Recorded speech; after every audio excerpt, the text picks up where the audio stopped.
Hacemos la radio que te gusta. Radio Unión 107.9.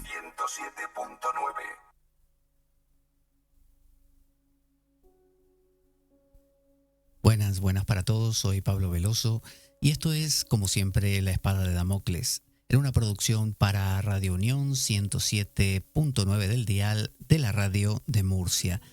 Pueden descargarse las apps para poder escuchar Radio Unión en todas partes, por donde sea que estés, por donde sea que vayas. Puedes hacerlo a través de la Play Store de Android, como también de los repositorios de iPhone, justamente. Pero también puedes entrar en la página de Radio Unión, que es www.radiounion.es, y ahí vas a tener también a la mano toda la programación. Así que aquí estamos. En La Espada de Damocles, nuevamente en buena compañía, nos vamos a acompañar durante este ratito para hablar acerca de uno de los temas más misteriosos que tantas veces se han tratado y durante tantos años he venido estudiando, a veces con la desazón de quien no puede desentrañar la clave de algunos misterios, pero hay algunas cosas que maduran con el tiempo, como los vinos. Así que algunas cosas se aprenden a base de repetición, a base de profundización. Y esta es una de ellas. Es nada menos que la alquimia. La alquimia tiene un dicho que dice: ora, leye, releye et invenies. Es decir, reza, lee, relee y descubrirás. Este tipo de dichos son dichos que nos calan muy profundo porque nos hacen darnos cuenta que a veces las verdades más profundas no se obtienen en un día. Y quizá esa es la gracia de la vida, porque cuando uno a la primera, ¿no?, le propone el amor a esa dama y esa dama nos concede y nos dice que sí, que se casará con nosotros y que será la madre de todos los hijos que se nos ocurra compartir con ella, y que nos hará feliz cada día de nuestra vida. Bueno, como dice el dicho, hasta cuando la limosna es grande, hasta el santo desconfía, ¿no? ¿Acaso no desconfiaría usted de una cosa por el estilo? Bueno, hay caminos de conocimiento que requieren mucho tiempo, mucho esfuerzo, y ahí está la cuestión. Los alquimistas, ¿qué son? Vamos a plantear un poco este tema, así en sociedad. ¿Qué es la alquimia? Bueno, normalmente cuando pensamos en alquimia pensamos en la antecesora de la química. Entonces todo el mundo nos explica que sí, que lo que luego fue la química inicialmente fue la alquimia, y que la alquimia era una suerte de gente ignorante que no tenía nada que hacer. Entonces se ponían a hacer experimentos con distintos tubos de ensayo y distintos recipientes que tarde o temprano, mucho más adelante, se convirtieron en lo que llamaríamos la química. Y que inicialmente, bueno, pobre gente no sabía bien cómo trabajar estas cosas. Sin embargo, es mucho más que eso la alquimia. La alquimia tiene que ver con la filosofía. Usted me dirá, ¿qué estás hablando? ¿Cómo que tiene que ver con la filosofía? Bueno, pensemos en esto. La Academia de Platón durante 800 años estuvo abierta. La Academia Platónica, que enseñaba obviamente platonismo, provenía de una tradición anterior que era el pitagorismo, y a su vez el pitagorismo del famoso Pitágoras, que tantos han sufrido en el colegio con el teorema de Pitágoras, que creó también la famosa tetractis, ese triángulo que tiene muchos puntitos dentro, unos 10 puntitos, y que parecía explicar grandes misterios para aquellos antiguos griegos. Bueno, ese Pitágoras, que había bebido de Egipto, había bebido de la gran sabiduría de las casas de la vida de Egipto, y que trajo esa sabiduría a una Grecia joven que, a decir de los propios egipcios, los griegos eran como niños, no tenían pasado, no como ellos, como por ejemplo los egipcios babilonios, esos pueblos antiguos, ¿no?, los caldeos, que tenían una tradición muy muy antigua y de muchos devenires. Entonces estos griegos, de la mano de Pitágoras por ejemplo, empezaron a pensar la vida de maneras alegóricas. Empezaron a pensar que la vida también era números, y los números les llevaron a una complejización del pensamiento que es mucho de agradecer hoy en día, ¿no? Mucho de lo que somos y lo que tenemos se lo debemos a estos griegos, que empezaron desde Tales de Mileto a pensar estas cosas con profundidad. Entonces, ¿qué pasó? Estos griegos empezaron a desarrollar su pensamiento. Platón retomó eso, retomó lo de Pitágoras, porque Pitágoras acabó, como todos sabemos, asesinado, ¿no? Él y su gente, y tuvieron que huir y finalmente fueron atrapados y asesinados.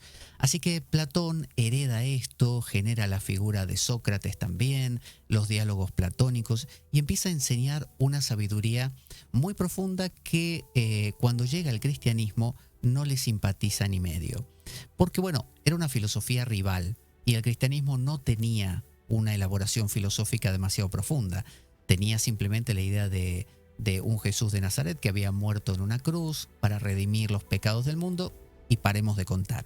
Entonces no había una manera de poder hacer frente a estas escuelas que tenían tal sutileza de pensamiento. Al principio convivían, al principio estaban como codo a codo porque se soportaban y poco a poco el cristianismo, que había estado prohibido inicialmente, fue, como todos sabemos, por Constantino en el 312, aceptado como una religión permitida. Y más adelante, este cristianismo se la declara religión de Estado.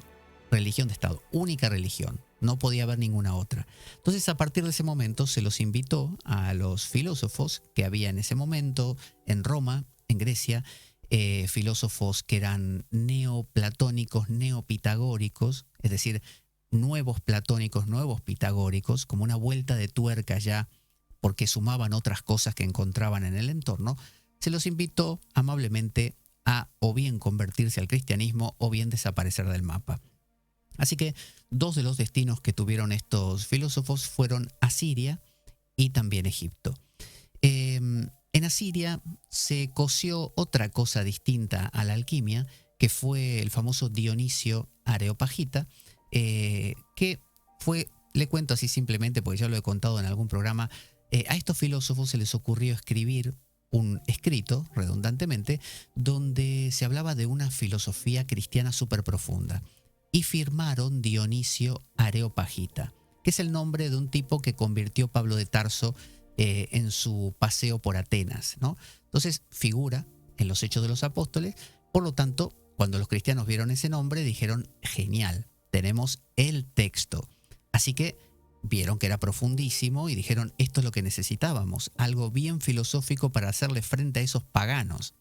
Y elaboraron toda su tradición teológica basada en Dionisio Areopagita. Siglos después se descubrió que Dionisio Areopagita en realidad era un neoplatónico o neopitagórico de Asiria que había escrito simplemente ese texto como una manera de sembrar en terreno cristiano la misma filosofía que ellos rechazaban. Magistral jugada, obviamente. Pero por otro lado, los que nos interesan son los que se fueron a Egipto.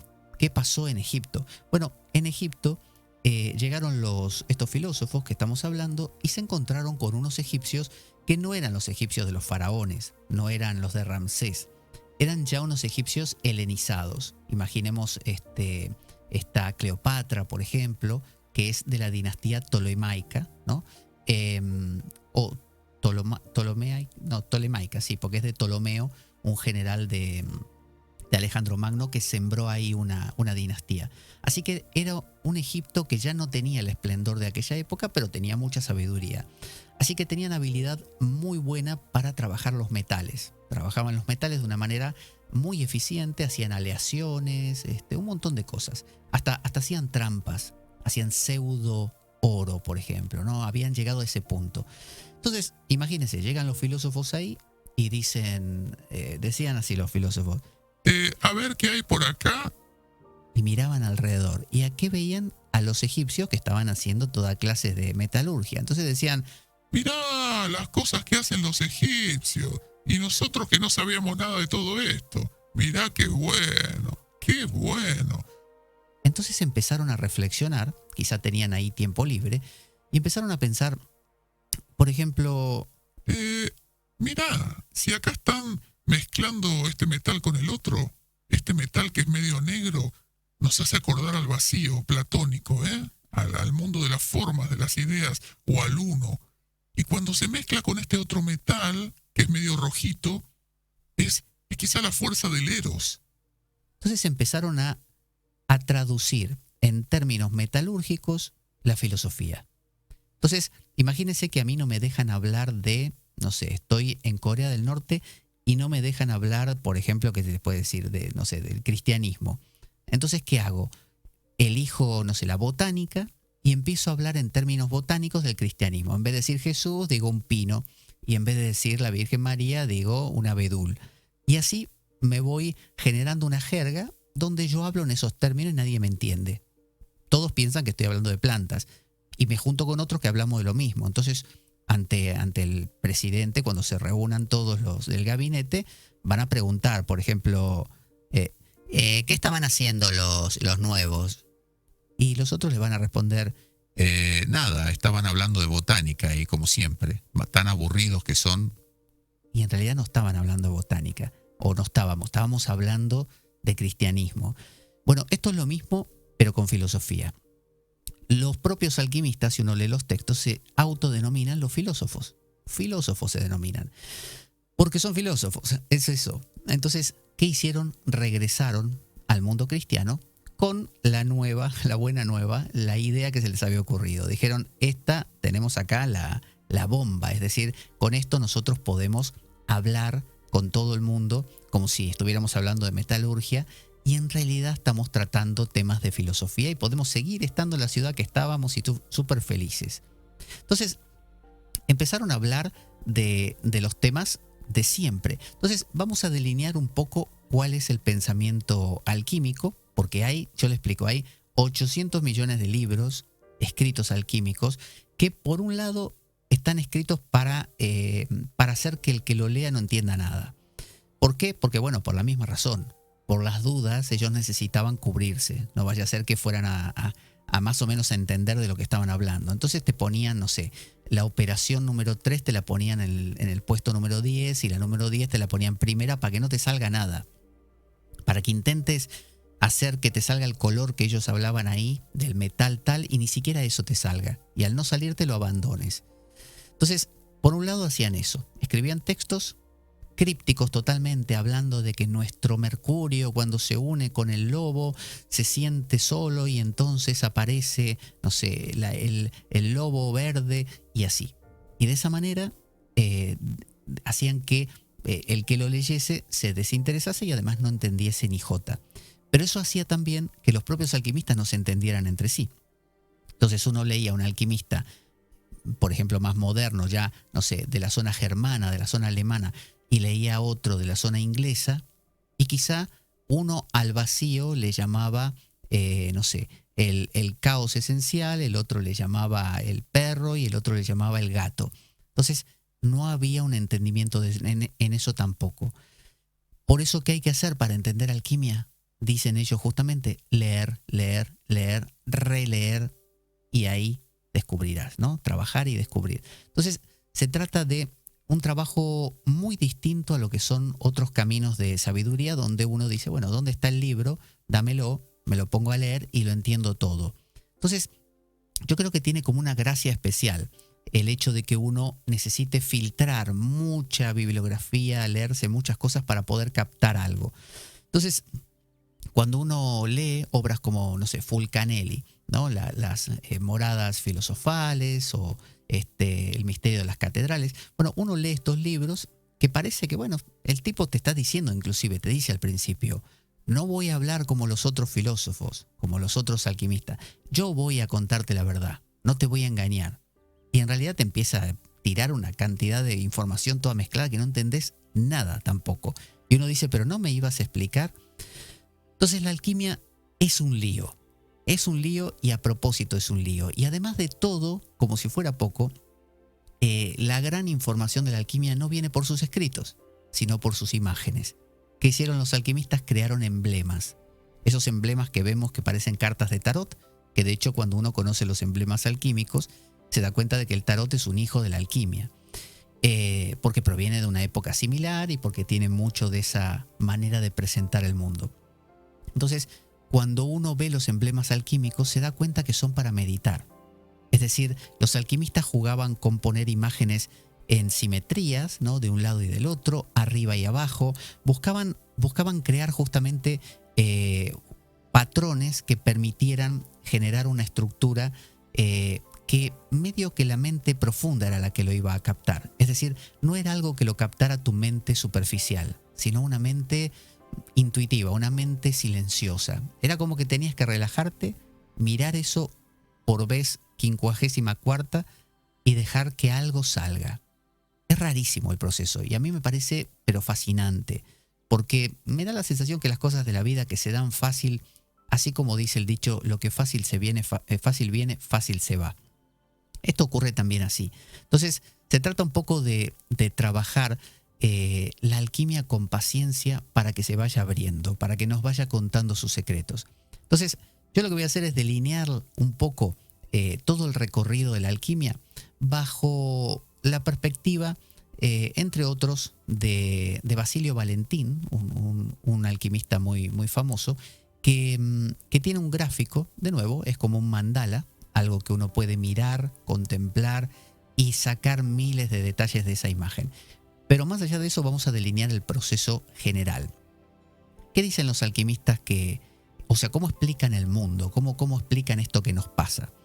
Bueno, ellos dicen que existe un caos primordial, ¿no? Ese caos primordial no aparece ahí porque sí, sino que hay un uno, hay un Dios, hay un ser que, al igual que Platón y los neoplatónicos, pensaban que en la cúspide de la pirámide hay un uno. Si usted conoce la tetractis, este dibujo pitagórico, que es un triángulo, sabrá que, como todo triángulo, tiene una cúspide, como toda pirámide. Ese puntito de arriba, ese es el uno para los pitagóricos, ¿no? Y de ahí, de ese uno, va bajando la manifestación, la vida, y se va complejizando, va habiendo cada vez más transformaciones. Es decir, de lo que era simple se torna en complejo. Es como si dijéramos del ser unicelular aparece el elefante, el caballo, el perro, el gato, usted y yo, ¿no? Entonces hay un uno, hay un comienzo. Esta idea es platónica por excelencia. Es decir, la idea de que hay algo, que hubo algo antes de que hubiera todo lo demás, que es la misma idea que encontramos en las religiones, que hay una especie de Dios de algún tipo del cual emerge toda la manifestación. Bueno, eso es platónico. Y eso entonces es lo que piensan los alquimistas. Este Dios no tiene forma. No es un Dios que tenga barba, así como tengo yo. No es un Dios, el de la Capilla Sixtina. No es ninguno de esos. No tiene forma. Es un Dios apofático. Es un Dios sin forma.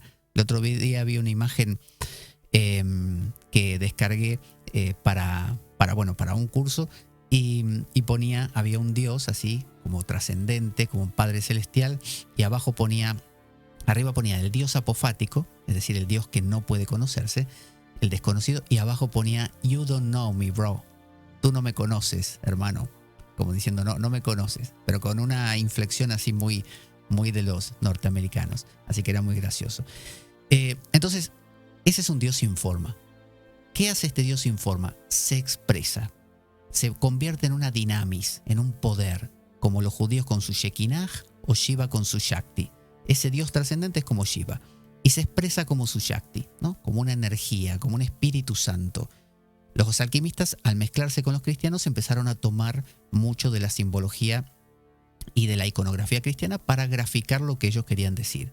Y quedó buenísimo, ¿no?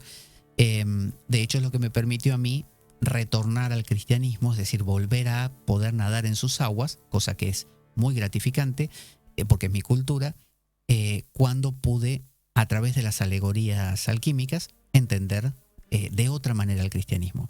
Entonces, ¿qué hace este Dios sin forma y trascendente? Está aburrido y le dice al Espíritu Santo, que los alquimistas llaman Alcaest.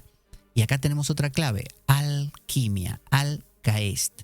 Nos habla mucho del tema de los árabes que a partir de, ya sabemos, del 600 se empiezan a extender, y en el 700 creo que ahí es el momento más fuerte de ellos, se expanden por muchas zonas del mundo, llegan hasta la propia España con el famoso Al-Ándalus, y entonces todo lo que tenga al suele ser árabe. No sé si Alberto también será árabe, no lo sé. a ver los Albertos. Pero, por ejemplo, almohada, no sé, aljibe, alberca, todas las cosas con al son árabes porque, si no me equivoco, significa él, ¿no? Entonces, por eso cuando uno dice la almohada, es como una especie de repetición, una tautología. Es decir, como si uno dijera el la almohada. Entonces, bueno, volvamos. Almohada, almohadón, alquimia. Alquimia, alcaest. El alcaest es esta fuerza de Dios, este Espíritu Santo que se manifiesta. Entonces, ¿qué le dice Dios a ese Espíritu Santo? Le dice: Espíritu Santo, escúchame. Te hablo así con rebote porque mi voz justamente es eterna y rebota en el universo. Necesito que me crees un mundo porque estoy aburrido. Entonces el alcaest crea un mundo justamente para ese Dios. Dice: voy a crear un mundo donde la vida sea fantástica. Entonces crea un mundo fantástico. Y es un mundo lleno de seres, pero esos seres de alguna manera están estancados, están demasiado cómodos. Los hizo como perfectos, como cuando vemos en la película Matrix que el agente Smith, cuando lo tiene capturado a Morfeo ahí en el edificio y lo tiene drogado para que cuente ciertos secretos, le dice, le revela, le confiesa que la primera Matrix que fue creada demasiado perfecta, y fue tan perfecta que no funcionó. Entonces luego se creó una Matrix imperfecta donde había guerras y corrupción y problemas, y ahí sí se mantiene hasta el día de hoy. Entonces el alcaest, en su inocencia, dijo: voy a crear un mundo idílico, un Edén, y resulta que no funcionó. Esto proviene de Platón. Platón también decía lo mismo. Su teoría era que Dios había creado seres completamente redonditos, perfectos, donde la parte masculina y femenina estaban unidas, eran andróginos, como que uno no necesitaba nada.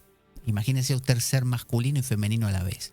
No tiene que andar buscando novia ni novio, ya lo tiene todo dentro, ¿no? Entonces, era una ventaja, pero también había una desventaja, que era que el universo no se movía. Entonces Dios volvió a hablar con el alcaest y le dice: escúchame, alcaest, acá tenemos un problema, que me aburre este mundo. Este mundo que creaste no tiene movimiento. Necesito que lo vuelvas a hacer, pero esta vez mejor. Le dijo así. Entonces, ¿qué hizo el alcaest? El alcaest se puso a modificar. Dijo: no voy a empezar a hacer todo otra vez porque es mucho trabajo. El alcaest es medio perezoso. Entonces dijo: voy poquito a poco a hacer algunos cambios y de esa manera voy a generar que tenga movimiento. Y eso hizo. Generó seres que vamos a imaginarlos o a nosotros mismos imaginarnos como huevos, cápsulas, donde en el interior puso una gotita de él mismo, del alcaest, de Mercurio. El alcaest es Mercurio, el famoso Mercurio de los filósofos, o de los alquimistas, mejor dicho, el centro de toda la obra alquímica. Entonces metió una chispa, una pizca de Mercurio, que es la chispa que hay que liberar. Entonces, por otro lado, generó una costra muy dura de soles y lunas pegados. Esa costra es una costra escamosa, dura, pegajosa, asquerosa, de feo olor. Imagínese la nauseabunda, petrificada, ¿no? Una piedra. Y rodeando el Mercurio. Y para que ese Mercurio no muera y no se acabara todo el juego, el alcaest desde el cielo continuamente cae como un rocío suavecito que va cayendo tranquilo, y ese rocío de alguna manera se cuela por los intersticios de esa capa dura y llega hasta el Mercurio de adentro y lo mantiene vivo. Ese sería el modelo de todos los seres que en su estado natural. Usted o yo, si no hacemos nada alquímicamente, si no hacemos nada con la obra alquímica, que sería equivalente a decir: hago algo a nivel religioso, ¿no? Hago algo con algún camino espiritual. Bueno, uno sería simplemente una especie de costra dura que recibe el mínimo suficiente de energía vital como para seguir vivo. Entonces, así, mirando a nuestro alrededor, vemos un montón de gente que, como decía Srila Prabhupada de los Hare Krishna, come, bebe, se reproduce y se defiende. Eso suele ser la nota base, lo habitual. Entonces, eso es lo que crea el alcaest. Crea un montón de gente que, por defecto, se mantiene en un estado donde tiene intenciones, pero no muchas. Ahora, sucede a veces que por una cuestión de una crisis vital, una cuestión de una enfermedad, o por tomar alguna sustancia alucinógena o drogas en general, o sea, cualquier cosa que sea crítica, que rompa un poquito el equilibrio, se produce alguna fisura dentro de ese huevo, ¿no? En esa costra dura, y se cuela un poquito de alcaeste. Cuando se cuela un poquito de alcaeste, el mercurio de dentro es como que se pone contento, ¿no? Como que se dice, me van a liberar de acá. Y porque el mercurio de dentro lo que quiere es salir, quiere regresar al alcaeste, al padre, ¿no? Quiere regresar. Entonces, esta idea, pensemos, del mercurio dentro de esa cápsula de piedra, ¿no? De ese huevo duro, como si fuera un huevo de dinosaurio, es la idea de la caída, que los gnósticos también lo tienen como la caída de Sofía. Bueno, es la caída de ese estado pleromático perfecto. Es Adán y Eva que caen del Edén, que salen del Edén, que son echados. Bueno, esa es nuestra realidad. Entonces, cuando se produce ese pequeño cimbramiento porque tenemos algún problema vital, se cuela un poquito más de ese alcaeste, se animan un poco las ganas de salir y se produce una separación de un poquito de esa costra, ¿no? De soles y lunas se separan. En lugar de estar pegados compactamente que no dejan pasar nada, se separan un poco.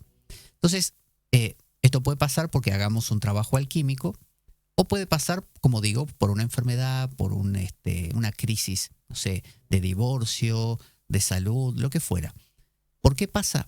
Porque se rompe lo que llamaríamos la máscara. Se rompe la continuidad de la vida ordinaria, diría don Juan de Carlos Castaneda.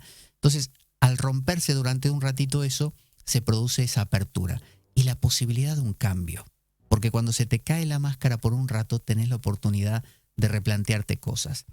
¿Qué hacemos normalmente? Rápido nos ponemos la máscara, rápido sellamos la apertura y seguimos con lo de siempre, ¿no? Seguimos ahí dentro. Los alquimistas dirán que esa costra dura es el dragón, y ese dragón es el caos. Pero hay dos caos. Está el caos en sí y el caos de los filósofos. ¿Qué es el caos de los filósofos? El caos de los filósofos es cuando ese caos, esa costra que se empieza a resquebrajar por alguna cosa externa o por hechura propia, no por obra propia cuando hacemos la obra alquímica, si eso que se rompió, ya sea por casualidad o porque lo hicimos nosotros, lo aprovechamos, es decir, lo empezamos a trabajar, ese es el caos de los filósofos. Entonces somos un alquimista trabajando con esa costra. Si no trabajamos esa costra y la volvemos a cerrar, se llama caos, nada más. Ese pedacito de costra, que es la que se rompió, con la cual vamos a empezar a trabajar, se llama la piedra. Y cuando esa piedra ya la descubrimos y empezamos a decir, por ejemplo, ¡ay, mirá! ¡Qué buena esta piedra! Con esto podría hacer algo. Eso ya se llama piedra de los filósofos. Piedra de los filósofos. Si es solamente una piedrita que la volvemos a pegar y sigue la historia, es una piedra, nada más que una piedra. Pero si es una piedra que vamos a trabajar, piedra de los filósofos. Entonces empezamos a trabajar la piedra de los filósofos. ¿Y qué hacemos? La separamos, la seguimos analizando, profundizando con unos procesos que ahora vamos a ver, y se separa en sol y luna. Acuérdense que cuando estaban pegados, sol y luna formaban la costra del dragón. Bueno, separarlo es pelear contra el dragón. Pelear contra el dragón, como vemos en las películas, el héroe que va a tratar de matar al dragón para sacarle normalmente una piedra importante, o bien a veces suele ser simplemente, por ejemplo, una princesa, ¿no? Una princesa o la piedra, pero es algo valioso. Entonces cuando le sacamos eso valioso, con eso es que vamos a hacer la obra. Entonces se separa soles y lunas y se convierten en el principio del trabajo alquímico. Vamos a llevarlo un poco al plano cristiano para que podamos entender qué es lo que va pasando, ¿no? Lo vamos a graficar de esta manera. Entonces, imaginemos que ese sol y luna que se separan son Zacarías e Isabel. ¿Quiénes son estos? Me dirá usted. Bueno, son el papá y la mamá de Juan el Bautista. Juan el Bautista era un tipo, que ese sí lo debemos conocer más, un tipo que tenía un carácter importante, ¿no? No era un tipo con el que podías hacer mucho chiste. Era un tipo que de repente gritaba: Arrepentíos de vuestros pecados, pecadores. Arrepentíos y volved al Señor.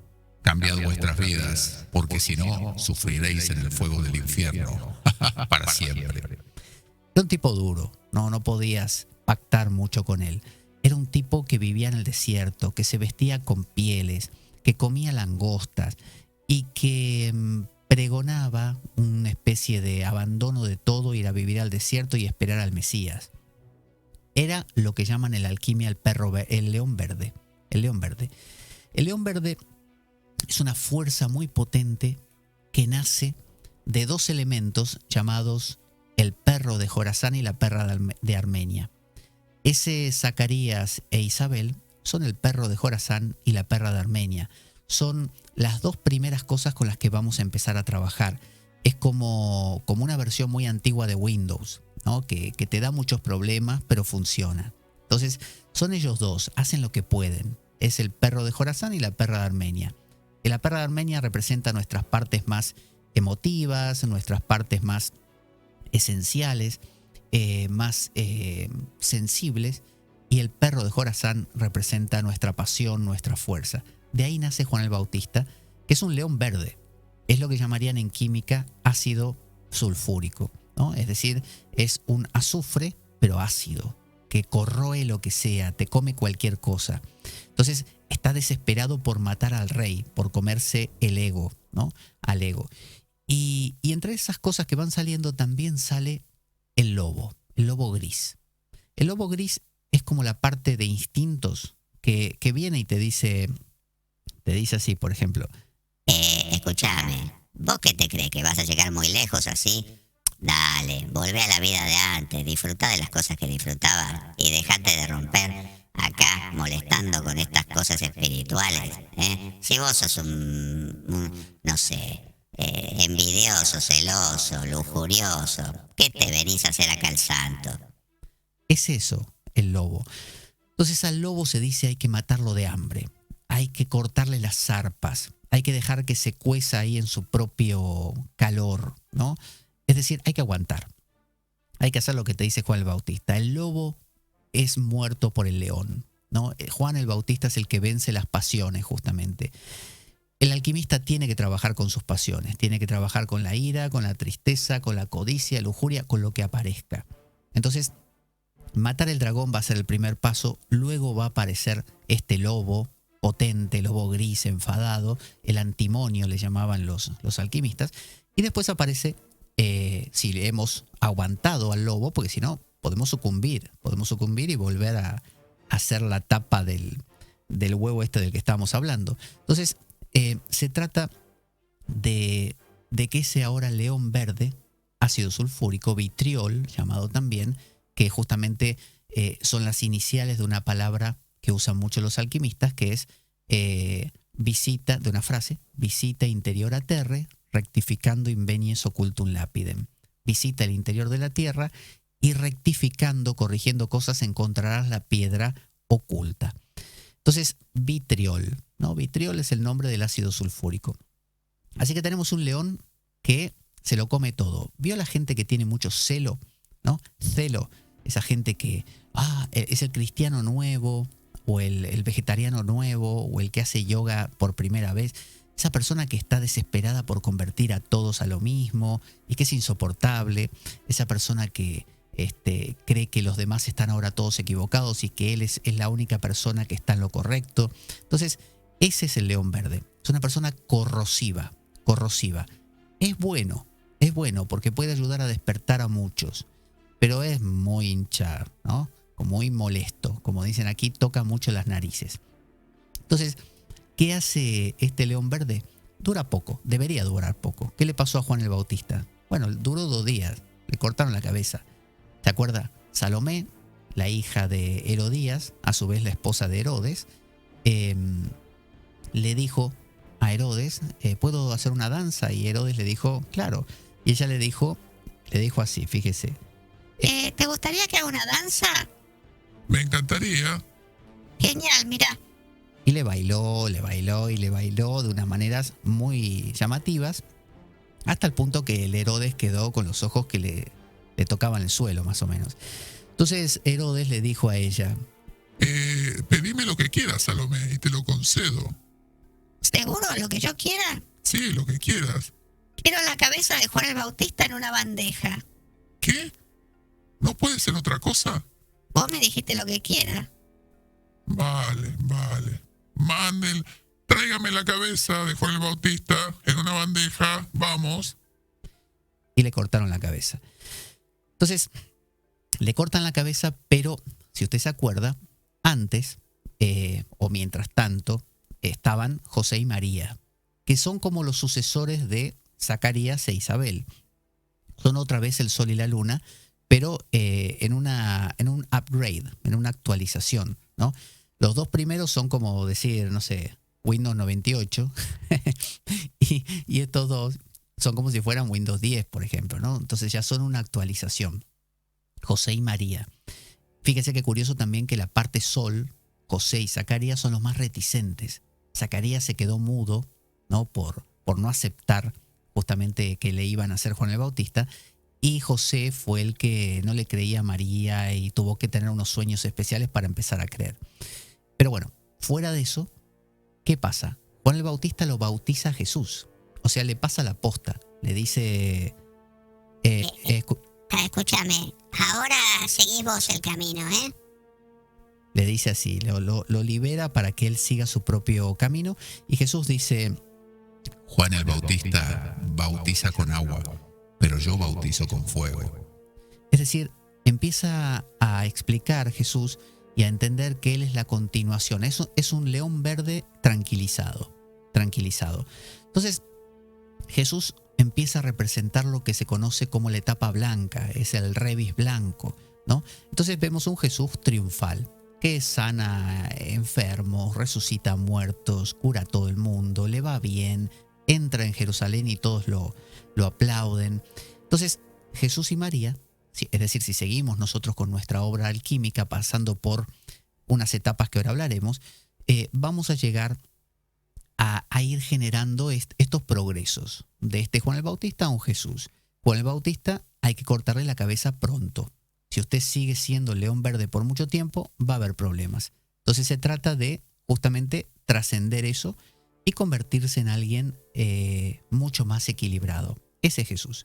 Entonces Jesús vive su vida, ahí tenemos el rebis blanco, ¿no? Una sustancia blanca, una sustancia pura, todo muy bonito, el rey ahí, el Hijo de Dios, baja la paloma cuando lo bautizan, este es mi Hijo amado, de quien estoy muy orgulloso, todo genial.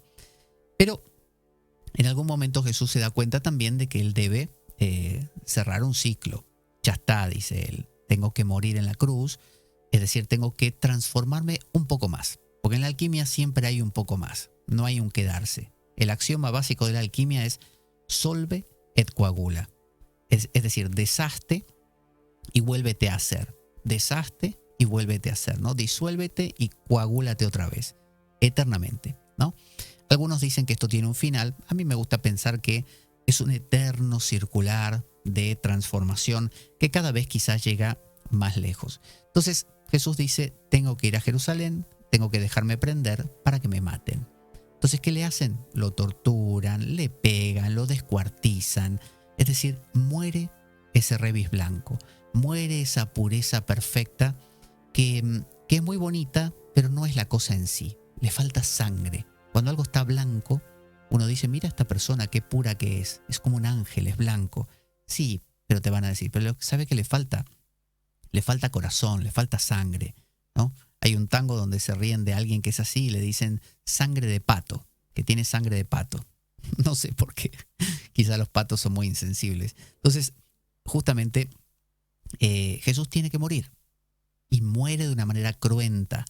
Y cuando muere, resucita, todavía blanco, es como Gandalf, ¿no? El gris y Gandalf el blanco, o como en Harry Potter cuando está Sirius Black, que después está también el de barba, ¿no? El maestro de Harry Potter, que es blanco, y después aparece que muere y vuelve a renacer, y después hay otro que se llama Red, no sé quién es Red o Rubius. Bueno, ese es la etapa roja, ¿no? Se ve que no me acuerdo mucho lo de Harry Potter, pero bueno, el que lo haya visto sabrá. es la etapa roja. La etapa roja es estar vivo. Entonces Jesús sale de la tumba, lo encuentra María Magdalena, y ¿qué le dice Jesús a María Magdalena cuando ella lo quiere abrazar? Le dice así, le dice: No limetan quere. No me toques todavía, María, que tengo que regresar al Padre. no me toques todavía. Es decir, no busques que sea el de antes, porque tengo que hacer el upgrade, tengo que hacer la actualización, tengo que mejorar. Entonces, ¿qué hizo? La deja ahí y se va normalmente primero al mundo de los muertos y después resucita o resucita en ese momento, no recuerdo exactamente, pero el tema es que tiene que dar un pasito más.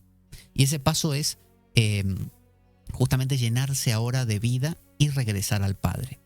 Cuando regresa al Padre se convierte, además de ser el Revis rojo ahora, Revis rojo, ya hizo el upgrade, para eso hay que sufrir, fíjese, para eso hay que dolerse, para eso hay que tener contradicciones, hay que tener problemas. No sirve solamente ser un triunfal espiritual, todo bien. Hay que trascender hasta el plano donde la vida te duela, donde te confrontes, donde te pasen cosas.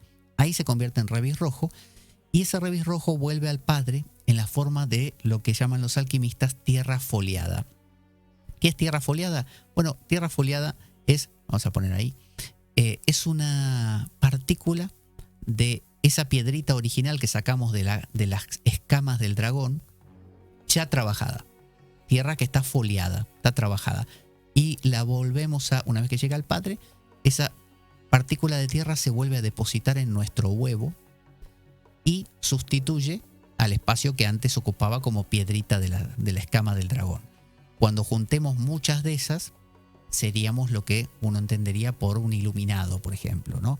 Alguien cuya psique se ha transformado en un grado muy alto. Este proceso eterno se llama solve et coagula. Es decir, todo esto de salir, disolver la costra del dragón, salir de ella, aquí se ve la imagen del Uroboros, por ejemplo, salir de ella, hacer todo el recorrido, disolverse para volver a cuajar en esta piedrita nueva de tierra foliada. Ese es el proceso alquímico eterno y se realiza por el fuego. El fuego es la clave de la alquimia, es el ignis natura renovatur integra. Los alquimistas juegan con el INRI que tenía Jesús colgado como un cartel arriba de la cabeza y dicen ellos ignis natura renovatur integra. El fuego renueva toda la naturaleza. Entonces la obra se hace con fuego.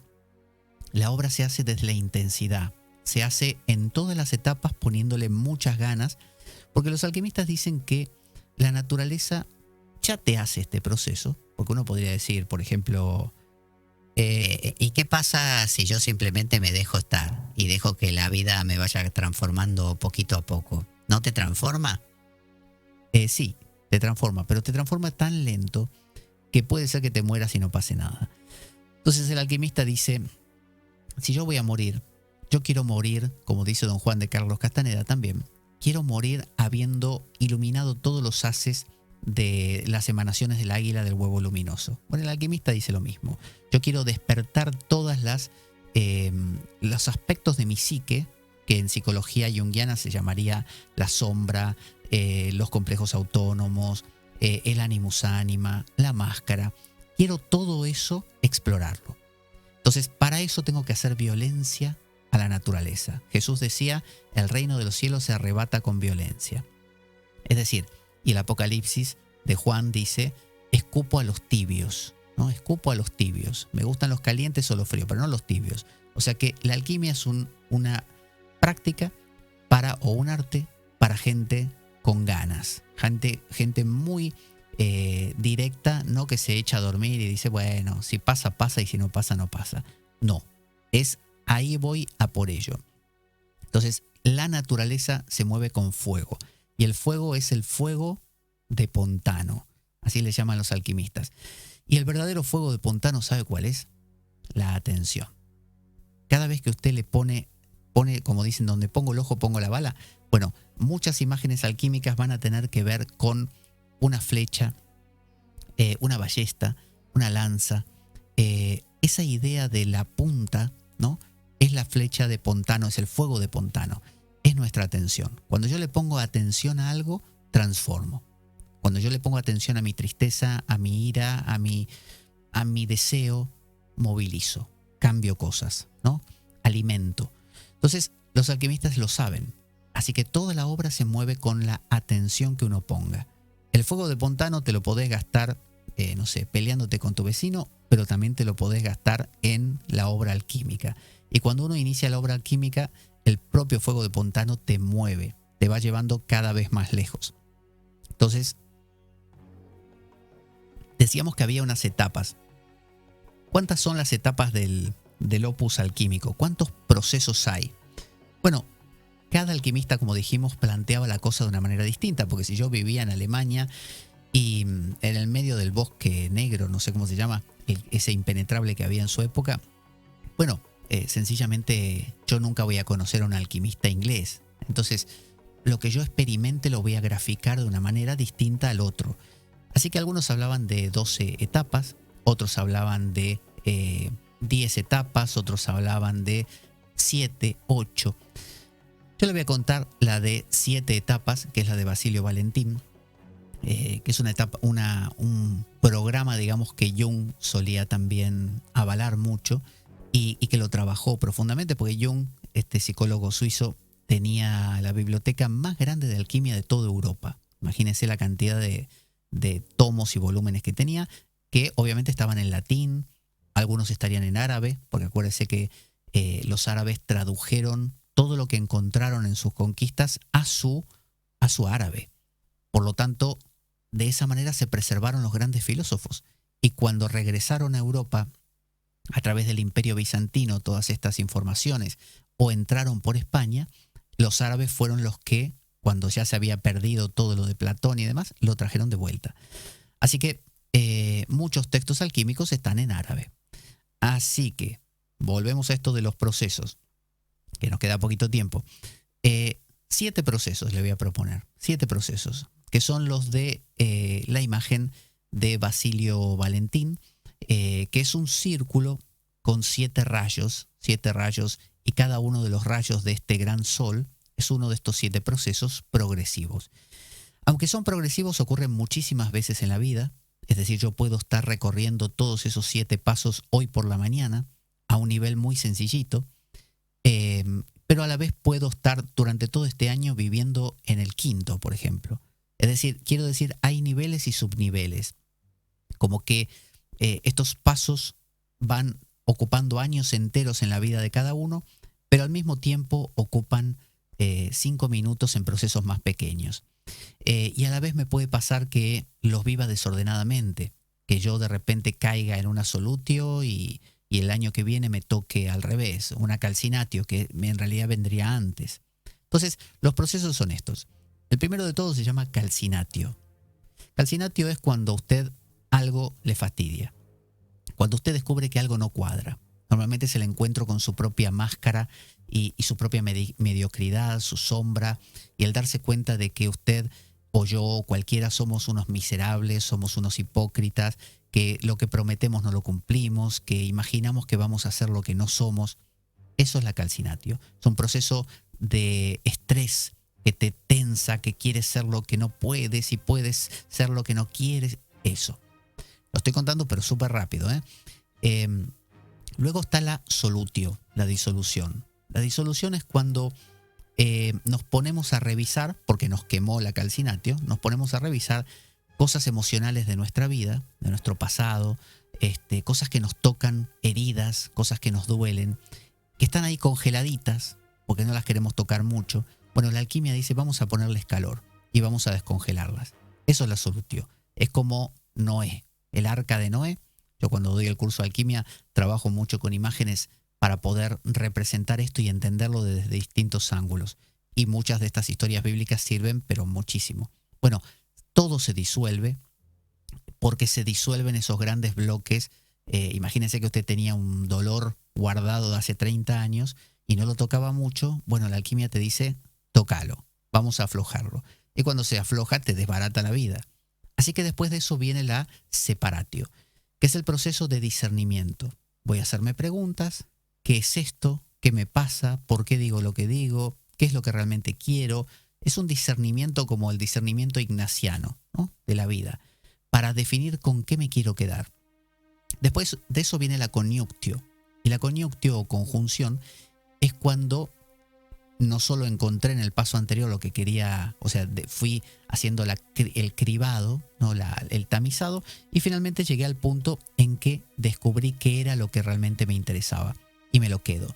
Ese es el paso de la separatio, y en la conjunción siento que estoy unificado otra vez, ¿no? Conseguí un nuevo Pablo, pero es un Pablo todavía precario, ¿no? Es un Pablo que le falta bastante trabajo, como decíamos, de este Juan el Bautista. Entonces, este proceso puede repetirse, estas 4 cositas, muchas veces en mi vida, y fíjese que usted puede tener algo que le ponga mal, calcinatio, que le obligue a mirar sus cosas más dolorosas, solutio, que le obligue a replantearse qué es lo que realmente le importa de todo esto, separatio, y finalmente una coniunctio, un equilibrio. Pero a su vez eso necesita seguir, y ahí viene la fermentatio, que es cuando uno fermenta, cuando deja que estas cosas se pudran, que es cuando Cristo lo cogen y lo hacen polvo, ¿no? Entonces, ahí es cuando empezamos a trabajar en profundidad cada uno de estos aspectos de nuestra psique. Y es como un dejarse estar y que lo que habías alcanzado lo dejes pudrir, ¿no? Es como una reflexión. Reflexionemos en esto. Hay gente que te dice, no lo toques, si está bien, no lo toques. No, sí, lo voy a tocar, lo voy a repensar, me lo voy a preguntar. Esa es la fermentación. Le digo, cada uno de estos aspectos tiene un montón de técnicas, miles de detalles, yo se lo estoy contando muy rápido. Luego de eso viene la destilación, que la destilación es la capacidad de sacar del plano habitual y cotidiano, extraer la esencia de algo y llevártela a lo más abstracto. Es decir, en lugar de decir, no sé, odio a mi vecino, darte cuenta que no es que odias a tu vecino, es que hay algo que él tiene en su comportamiento que te toca, que a su vez, entonces te empezás a dar cuenta que no era el objeto externo tu problema, que tu problema lo tenías adentro, y no solo adentro, sino que no era lo que parecía, había otra cosa detrás. Bueno, eso es la destilación. Y luego de la destilación viene la coagulación, que es el 7º paso. El 7º paso, coagular, es cuajar algo. Es cuando algo realmente, ahora sí se equilibró. Ahora sí nació un nuevo Pablo. Porque todavía le faltaba al anterior, al de la coniunctio. Ahora sí nació del todo. Y cuando nace del todo, viene el paso de la calcinatio y te hace volver a empezar toda la rueda. Entonces, fíjese cómo el proceso es un proceso que se va repitiendo una y otra vez, no tiene un final. Entonces, se vincula mucho con la tetractis, como le decía, de Pitágoras, que es un gráfico como si fuera el árbol de la vida de la Cábala, similar, y que nos permite de la misma manera tener una mapa de ruta de por dónde vamos.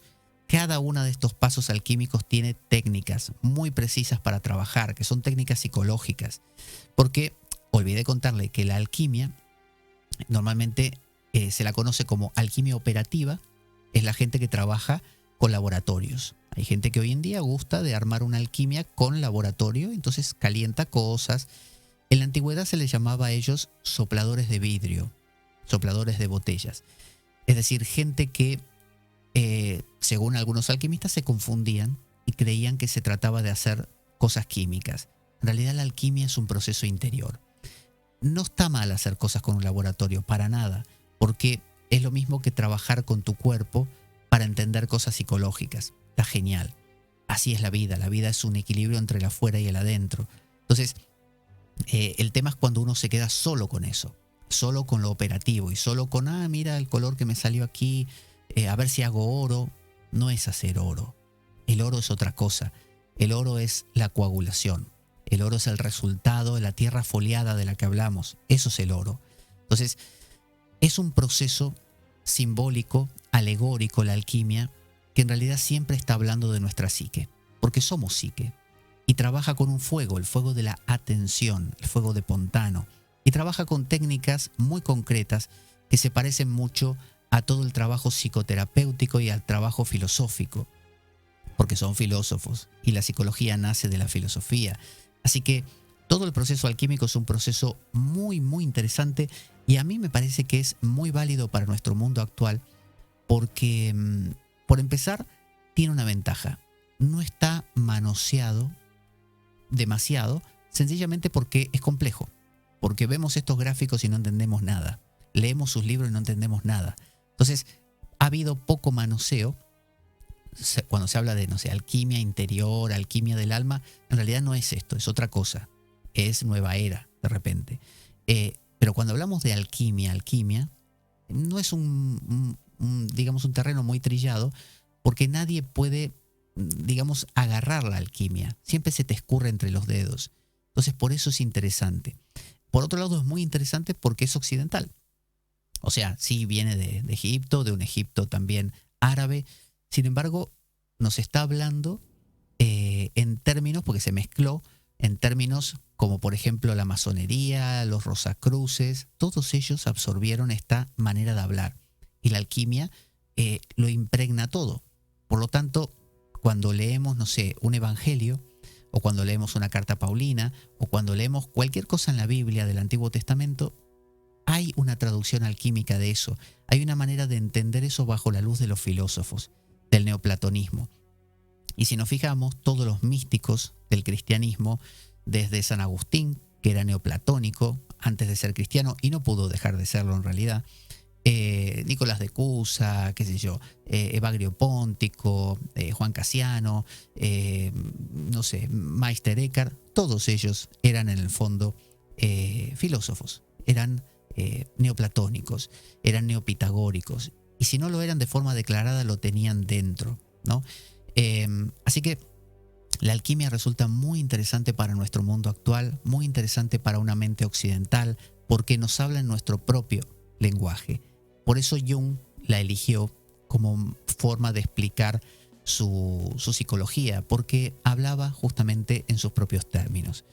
Así que bueno, este es un recorrido medio por arriba, como se dice, de la alquimia, porque requiere mucho estudio. Pero no un estudio aburrido, todo lo contrario, es súper práctico, ¿no? Yo normalmente cuando lo doy en forma de curso, lo que hacemos es bajarlo completamente a lo práctico para que sea algo sencillo, algo bien visual, como es la alquimia, y algo que se pueda practicar en nuestra vida diaria y nos genere un camino espiritual.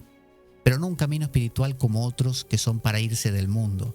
No es un camino de fuga mundi, es un camino de compromiso con la vida. Es el camino de encontrar que en esta vida cotidiana está la perla, pero no de otro mundo al que hay que llegar, sino la perla del cómo vivir de manera plena ahora. Por eso el alquimista trae la tierra foliada de regreso a su piedra para seguir trabajándola. Bueno, hemos llegado al fin de nuestro programa de hoy. Soy Pablo Veloso, esto es La Espada de Damocles, y les recuerdo que tiene a su disposición las aplicaciones, las apps de Radio Unión, porque este programa es una producción para Radio Unión, como siempre, que es el 107.9 de la FM de Murcia. Puede entrar en los repositorios de Apple o bien en la Play Store de Android y descargarse las aplicaciones para poder ir por la calle y escuchar toda la programación de Radio Unión, que es muy variada, muy nutrida, muy interesante, y entre la que está también, por supuesto, nuestro programa. Así que muchas gracias por haber estado ahí. Nos encontramos en la siguiente ocasión. Vamos aquí a poner nuestro cartel de despedida. Hacemos la radio que te gusta. Radio Unión 107.9.